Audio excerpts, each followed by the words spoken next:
The ashes of serenity. The sky burned for weeks.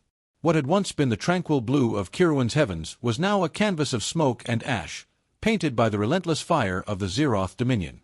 The Kaeruni called it the long dusk, the time when light no longer reached the ground, and hope became a memory whispered by dying voices.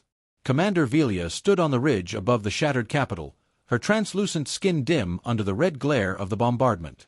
From her vantage, she could see the smoking remains of the defense grid, once proud towers now reduced to molten stumps, their cores still glowing with residual energy.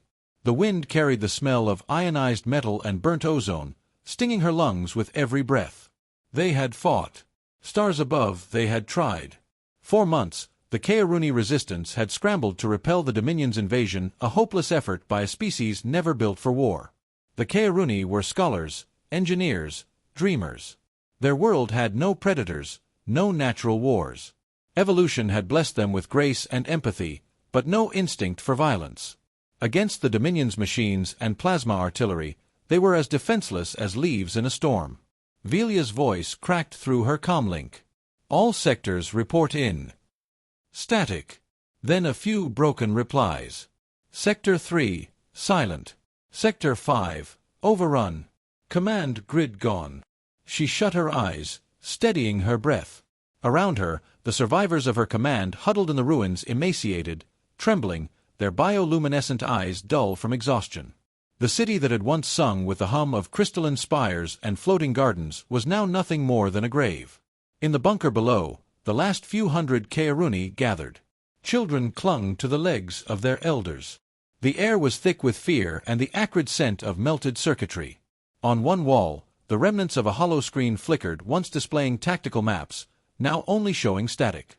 Velia descended the cracked stairwell, her boots crunching on broken crystal tiles. Every eye turned toward her. They didn't need to ask. They already knew. "There are no fleets left," she said quietly. "Orbital command has fallen."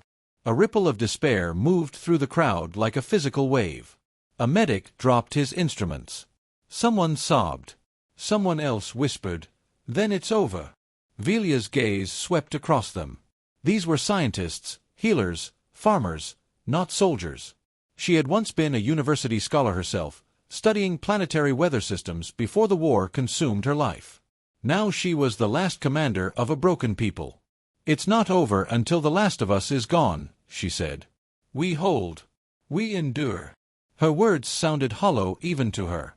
From the back of the bunker, an old Kaeruni elder stirred. His voice was raspy, yet carried a strange calm. "There is an ancient tale," he said, "of those who came before us. The Deathworlders."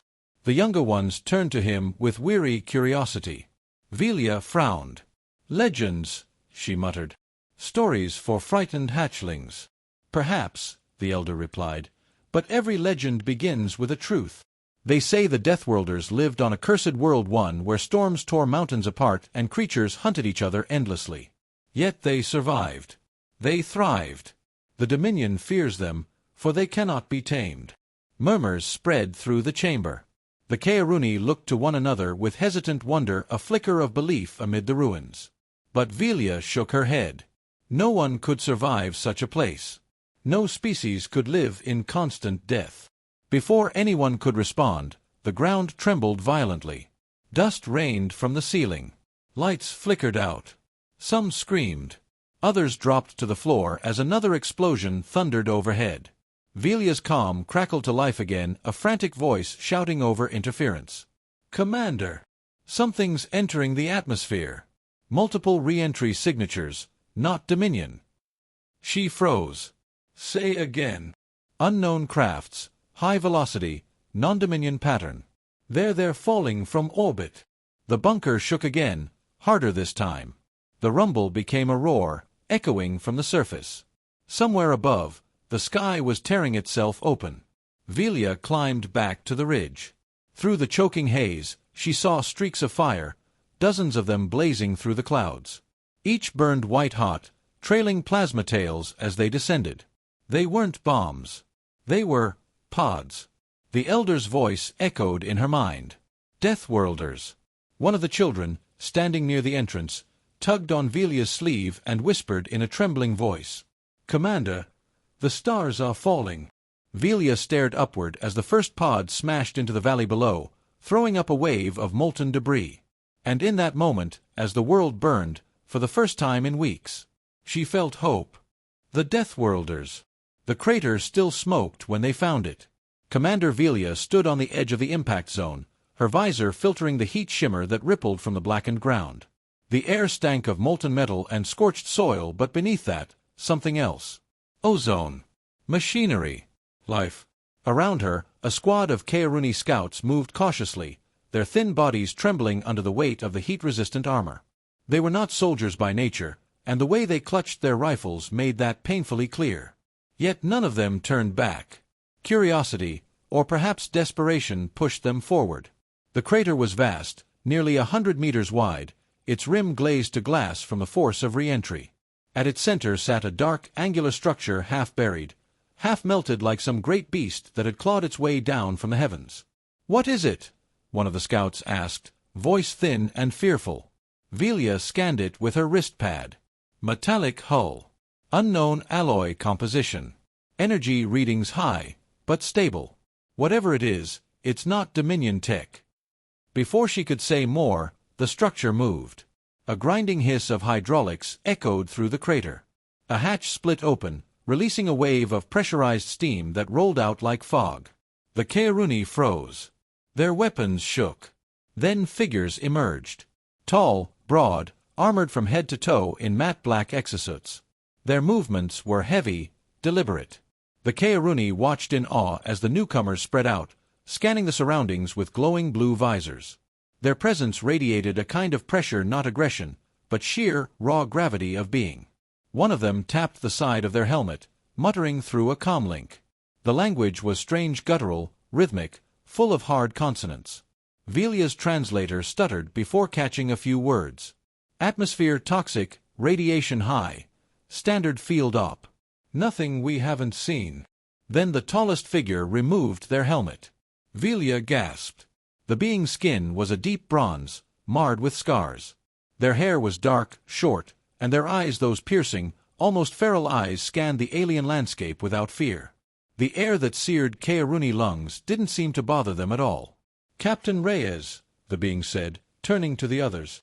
"We've found survivors." That word survivors snapped Velia from her shock. She stepped forward, lowering her rifle and activating her translator. Her voice wavered slightly. "Identify yourselves. You are not Dominion. Who are you?" The armored figure turned toward her, studying her carefully. Then a small, grim smile. "We're from Earth. Humans. You might know us by another name." Velia blinked. "Deathworlders." A low laugh rippled through the human ranks. "So that's what they're calling us now," Reyes said. "Yeah, that's us." Velia's mind spun. The old legends, the stories dismissed as myths, they were real. The Deathworlders were real, and they stood before her.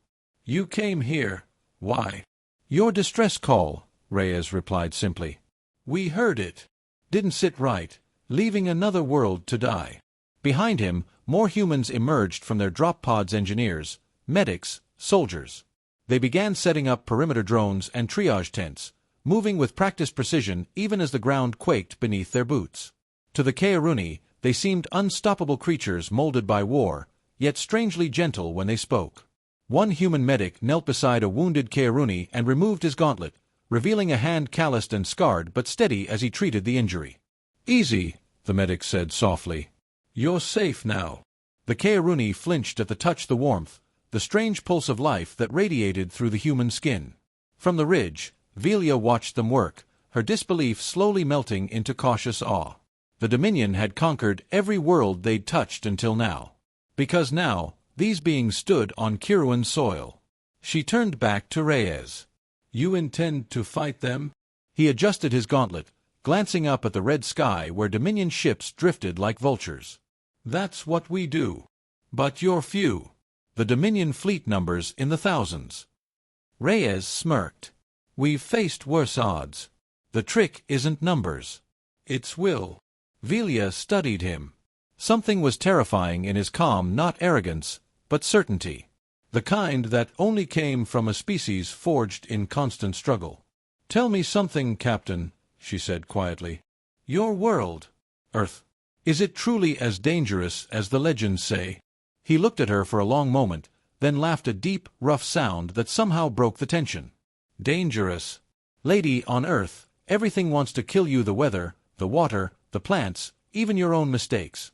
But we learned to live with it, to fight back." He gestured toward the burning sky. "And that's what we're here to do for you." Velia followed his gaze upward. The Dominion ships loomed in orbit like dark gods, but for the first time, she felt something unfamiliar. Not fear. Resolve. As the humans raised their banner, a simple flag of blue and white with a single star, the Kaeruni gathered around it, whispering the word that had become myth. Deathworlders. They had fallen from the sky, and with them came the promise of war and hope. The firestorm. The first dawn after the humans' arrival broke red not from sunlight, but from the burning wreckage of Dominion carriers streaking across the sky. Commander Velia stood beside Captain Reyes atop the shattered ridge overlooking what was once Kiruan's capital. Below them, human dropships screamed through the ash-choked air, deploying steel-armored soldiers and mechanized drones into the ruins. Each descent shook the earth with purpose. "You move fast," Velia murmured, her voice almost lost in the thunder. Reyes grinned behind his visor. "We don't give the enemy time to breathe." Beneath them, the United Terran Expeditionary Corps prepared for the impossible, an offensive against the Dominion's planetary occupation force. The Kaeruni watched from behind shattered walls, eyes wide with both awe and disbelief. The humans had only a few thousand troops, the Dominion's forces numbered in the millions. But the Deathworlders didn't seem to care. Reyes' voice cut through the comm channel. "Phase 1 ground hardpoints. Phase 2 orbital disruption. We hold until the fleet's cannons find their mark. Move." And then the world erupted. Plasma fire rained from the skies as the Dominion's drones descended like metallic locusts. The humans countered with railguns that screamed sonic fury, sending streaks of tungsten slugs slicing through the air. The explosions were blinding. The noise, deafening. The Kaeruni covered their ears, but the humans stood firm, roaring orders through the chaos. A Dominion walker, a towering machine of steel and plasma, stomped into the ruins, its cannons cutting swaths of fire through the human lines. Velia's heart seized as she saw soldiers fall. But Reyes didn't flinch. "Rook 2 on me. Bring the hammer down." From the smoldering street, a pair of Terran exosuits sprinted forward, massive frames of reinforced titanium, each carrying a cannon longer than a Kaeruni was tall. They slid into firing stance, locked targets, and unleashed hell. The walker's shields flared, then shattered. It collapsed in a fireball that shook the city foundations. Velia couldn't breathe. "You destroyed it. With what?" "Kinetic solution," Reyes said, reloading. "Simple physics.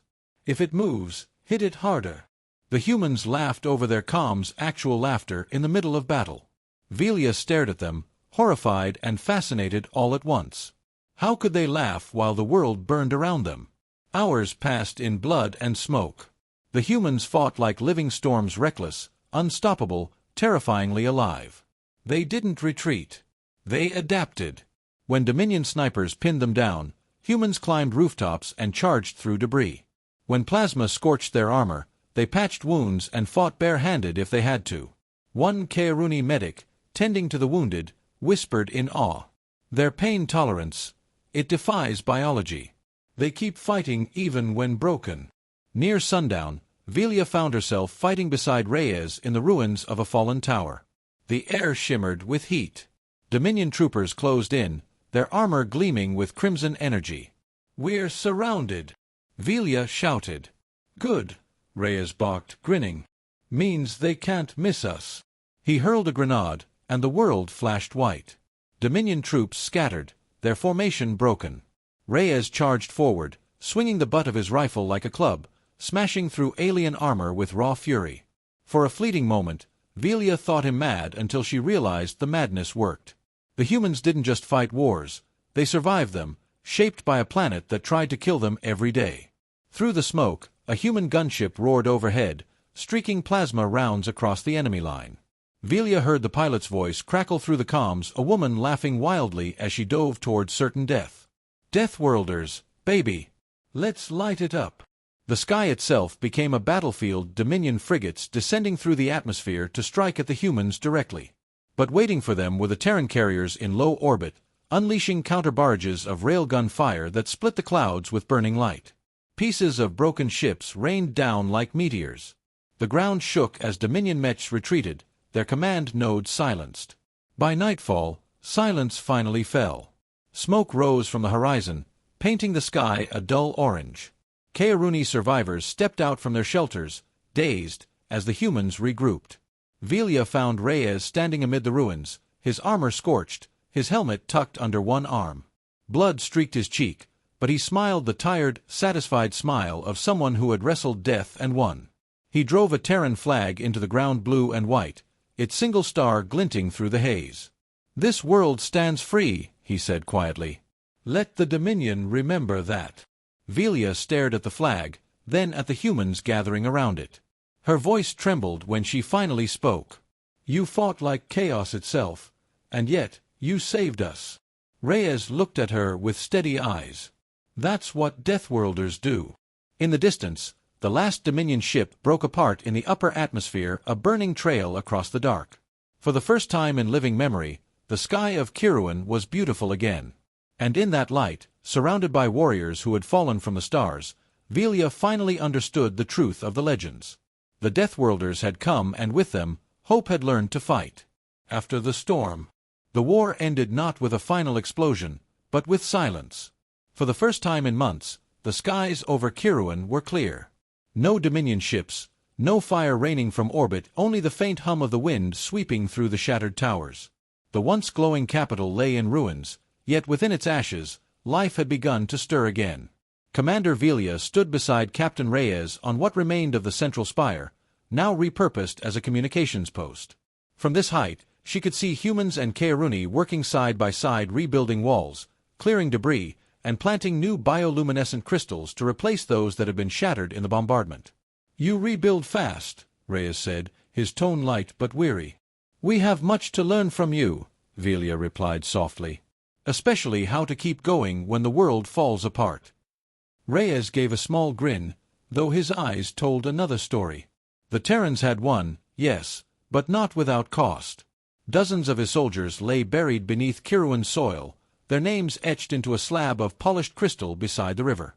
The Kaeruni had held a ceremony the night before, a quiet, luminous tribute that filled the ruins with song. Reyes had stood silently through it all, head bowed. Now, the human ships hovered in low orbit, preparing to depart. Their mission was complete, but their presence had forever changed the world they had saved. As they walked through the reconstruction site, Kaeruni children ran to meet them, their luminous eyes wide with curiosity.